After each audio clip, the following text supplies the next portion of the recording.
There's one thing that all photographers can agree on. Noise in an image is bad. It's not good, it's bad. We all want clean images. In fact, so much so, we all believe that if we use only the native ISO on our camera, on this full frame camera it is ISO 100, if we use ISO 100 we will always have clean, good images. But that's a myth. I'm going to show you why it's a myth and prove to you that ISO 100 is not necessarily your friend. So let's just consider, why do we believe that using ISO 100 is the way to go for clean images? Everybody tells us that's the case. In fact, it becomes a sort of rule that in order to get a good photograph, you have to use ISO 100.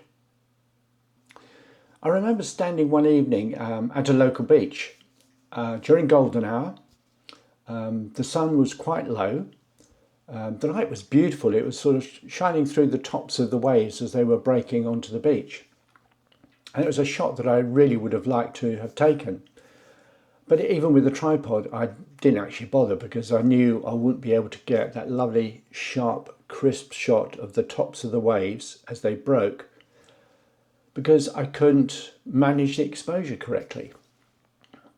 In order to get a good exposure, I would have to have used 1/15 of a second, 1/30th would have been the fastest. But even then, it would still have ended up being quite a blurry photograph. In fact, for me, the shot was just impossible.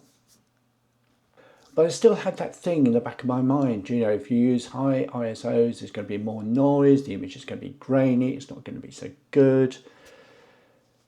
But when I started looking at some images on my computer, I began to realize that actually a high ISO doesn't necessarily cause noise in an image.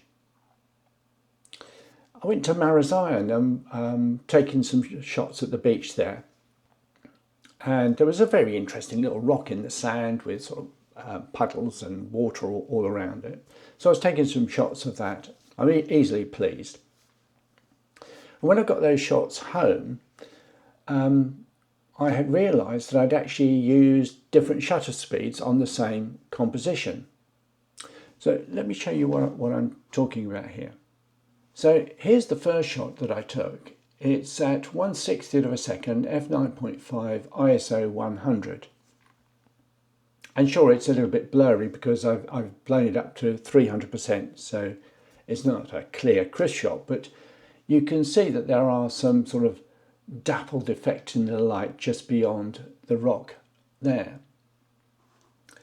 The next shot I took at a 125th of a second, same aperture, same ISO, one stop less of light.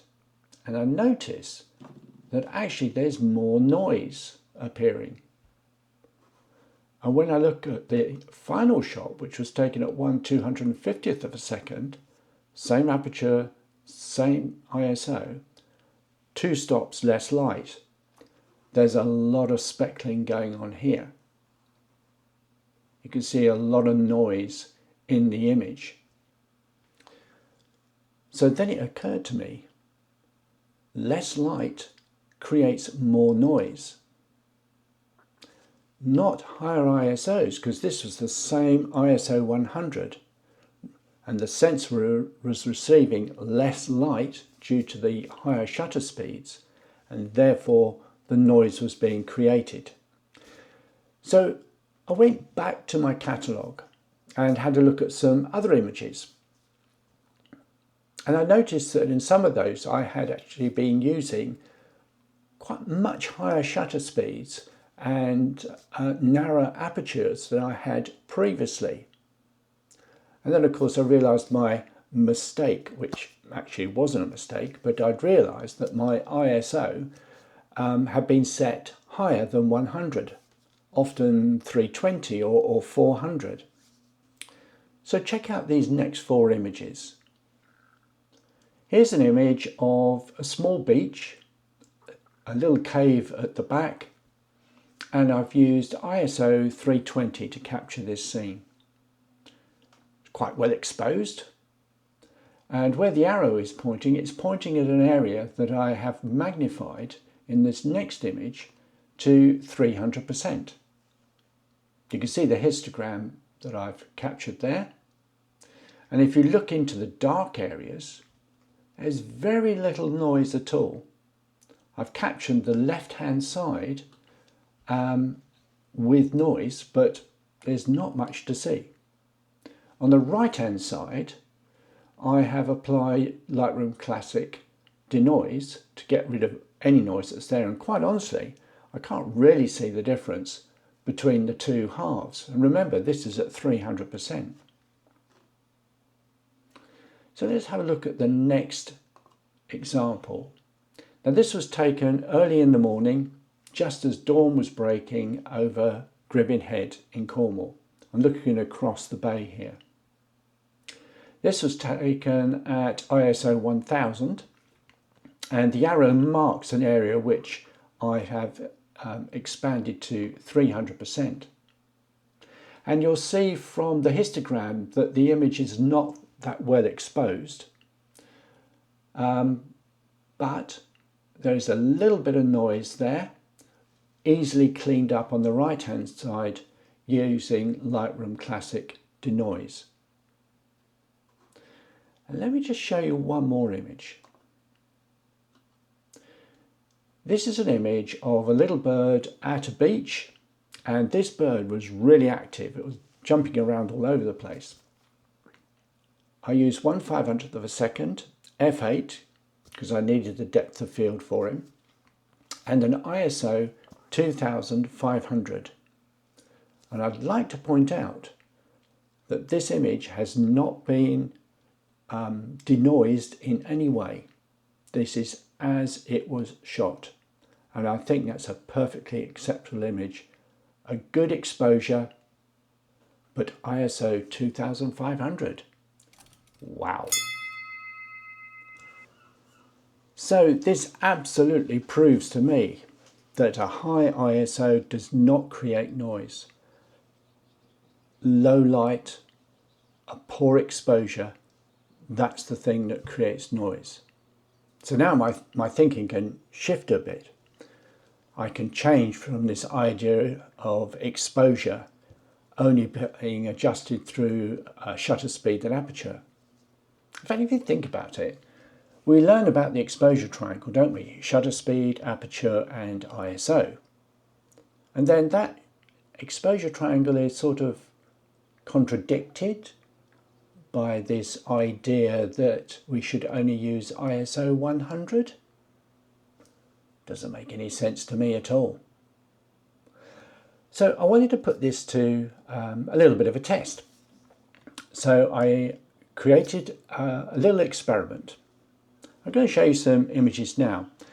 They are incredibly exciting because they're images of a pebble dash wall. But they're great for our purpose here. My experiment was to use different shutter speeds, different apertures, and different ISOs to see if I could achieve the same exposure. So in this first shot, I've taken a shot of the wall at 1/30th of a second, f8, ISO 100. Note the brightness value is 5.71, and you can see the shape and the position of the histogram in the image. Second shot. In this shot, I've bumped the shutter speed to 1/500th of a second, still at f8, and the ISO at 1600. Brightness value 5.64, so very similar to the previous shot. I can't really see much discernible noise just because I'm using ISO 1600, no more than the previous shot. And in the third shot of the experiment, Again, 1/500th of a second, but I widened the aperture 2 stops to f4 and brought the ISO down by 2 stops to 400. Same exposure, brightness value of 5.73. No discernible noise really in the image. Same exposure. So let me now give you some examples of where using ISO in this way will become very useful. Remember my earlier example of standing on the seashore and watching the waves come in with that gorgeous light coming through the tops of the waves. If I had increased my ISO to get a good exposure, I'd have been able to take that shot. Wouldn't have been a problem at all. I could probably have taken it handheld even. I wouldn't have even needed a tripod. Also, in my beach photography, it's not always easy to use a tripod. There are some shots, particularly those little close-up shots, where a tripod is just not going to be useful. I can't even get it into the right gap or the correct position or even at the right height. So shots tend to be handheld. And being handheld, I need to use higher shutter speeds. The only way I can do that is by increasing the ISO. Interestingly, I don't have to increase it by much to give me the shutter speed I need, particularly during the day when the light is quite bright. But it does make all the difference between getting a slightly blurry shot to a nice tack sharp shot.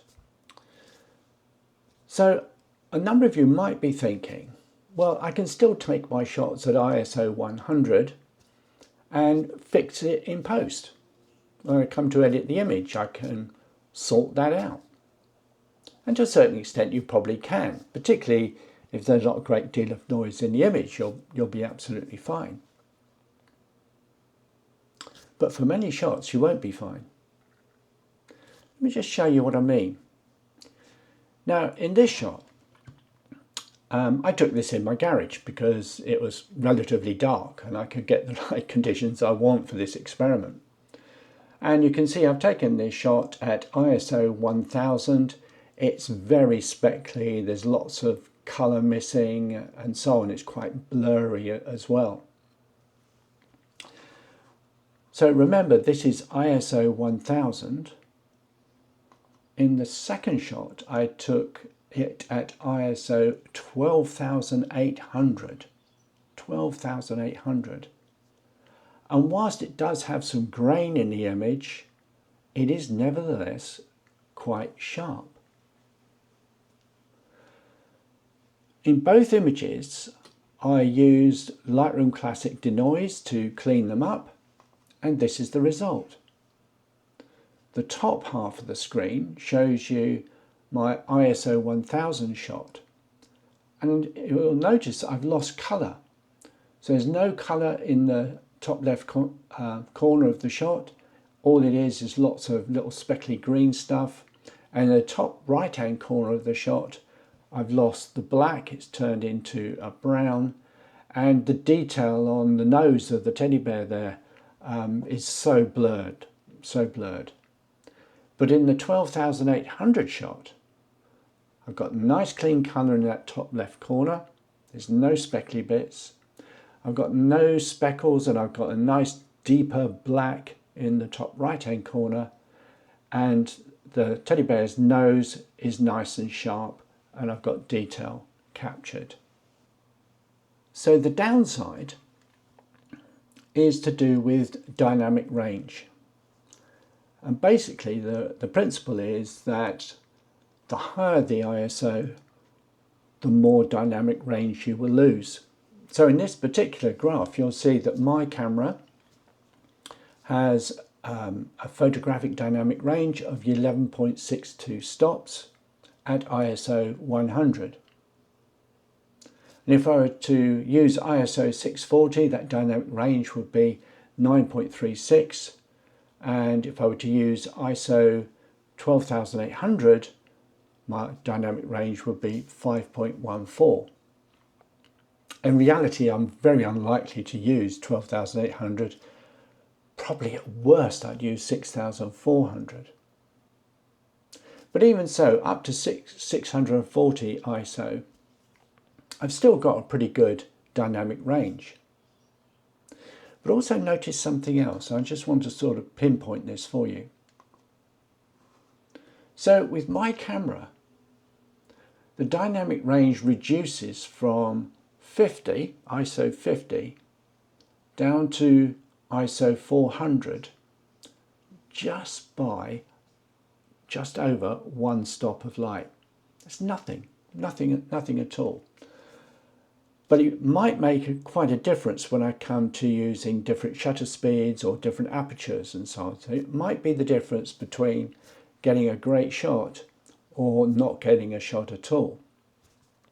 And even if I were to use even higher ISOs, you have to consider that perhaps in more low light conditions, the dynamic range is not such an important thing to consider in your shot. Oh, by the way, if you'd like to find out about the dynamic range in your camera and how it's affected by different ISOs, I'll put a link in the description below to the website where you can get all that information. So for me, it's opened up a whole new way of approaching my photography. I'm not so bothered about a little bit of grain occurring in my photographs. In actual fact, the software is so good these days that I can edit out almost all of the grain, even in high ISO shots. So it's not really a problem.